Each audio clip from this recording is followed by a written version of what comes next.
Study subject and object.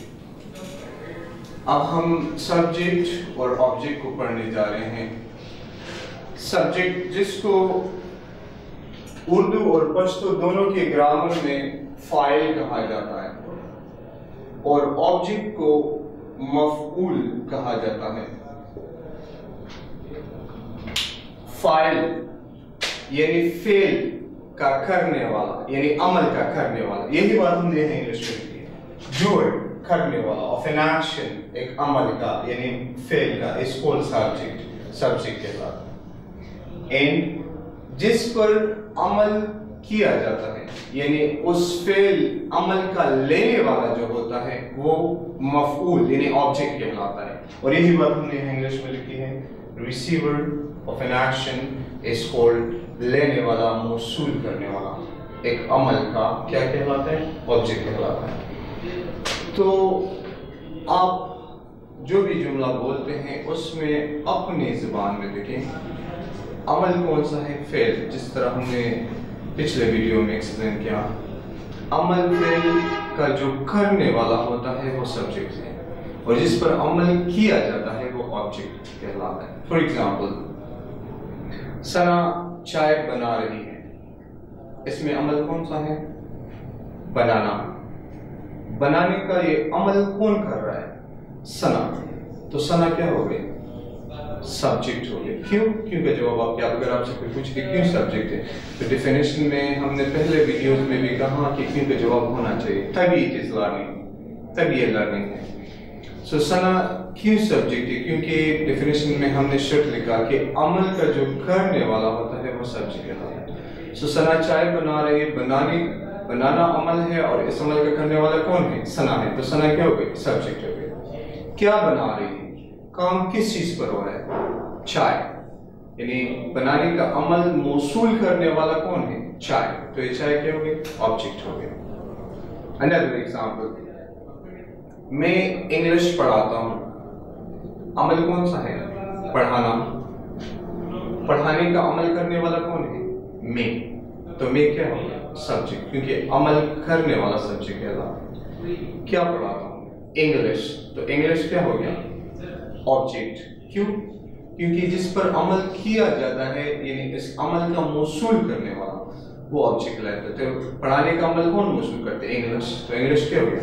Object हो गया। बच्चे ने ग्लास तोड़ दिया, इसमें अमल कौन सा है? तोड़ना। तोड़ने का अमल करने वाला कौन है?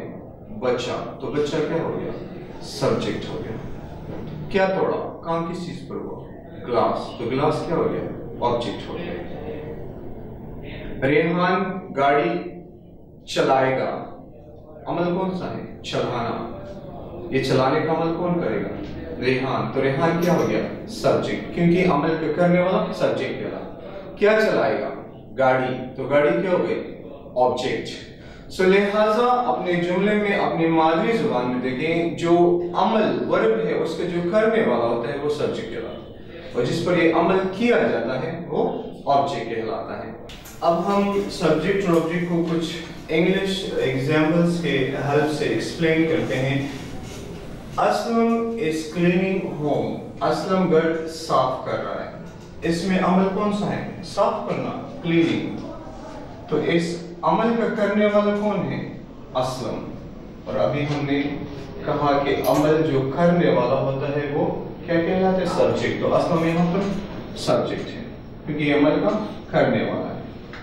क्या साफ कर रहा है? काम किस चीज पर हो रहा है? होम। तो होम क्या हो गया? ऑब्जेक्ट, क्योंकि अमल का लेने वाला है। तो अमल का जो करने वाला होता है वो सब्जेक्ट कहलाते हैं और जिस पर अमल किया जाता है वो ऑब्जेक्ट कहलाता है। सारा इज स्लाइसिंग वेजिटेबल, सारा सब्जी काट रही है। अब इसमें अमल कौन सा है? काटना। कौन करे काटने का अमल? सारा कर रही है। अपनी जुबान में देखें जो अमल करने वाला होता है वो सब्जेक्ट है।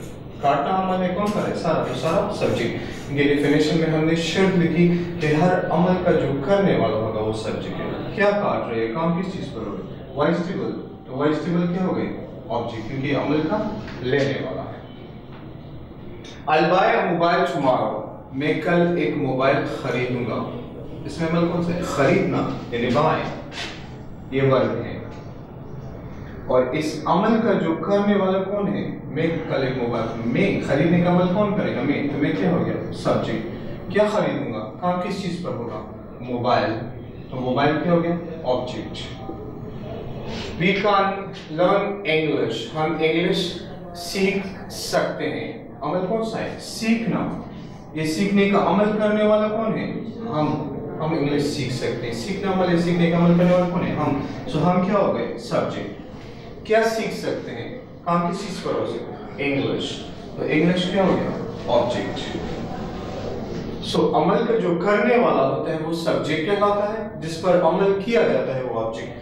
Guests have eaten lunch، مہمانوں نے کھانا کھا لیا ہے یا مہمان کھانا کھا چکے۔ عمل کون سا ہے؟ کھانا، کھانے کا عمل کرنے والا کون ہے؟ کون کھا چکے؟ مہمان، تو مہمان کیا ہو گیا؟ سبجیکٹ۔ کیا کھایا ہے؟ کام کس چیز پر ہوا؟ لنچ، تو لنچ کیا ہو گیا؟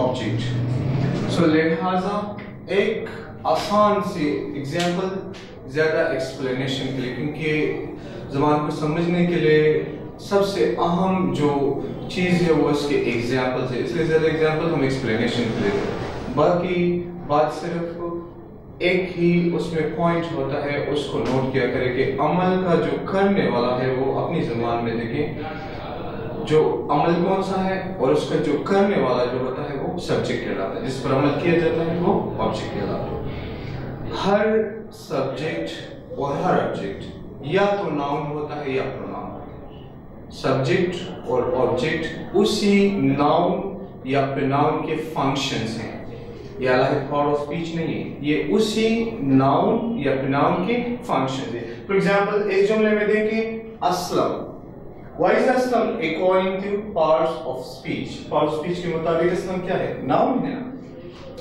لیکن کام یہاں کس کا کھا ہے؟ سبجیکٹ کا۔ Whom، یہ بھی parts of speech کے لحاظ سے کیا ہے؟ ناؤن ہے، because name of place ہے، لیکن کام کس کا کرے؟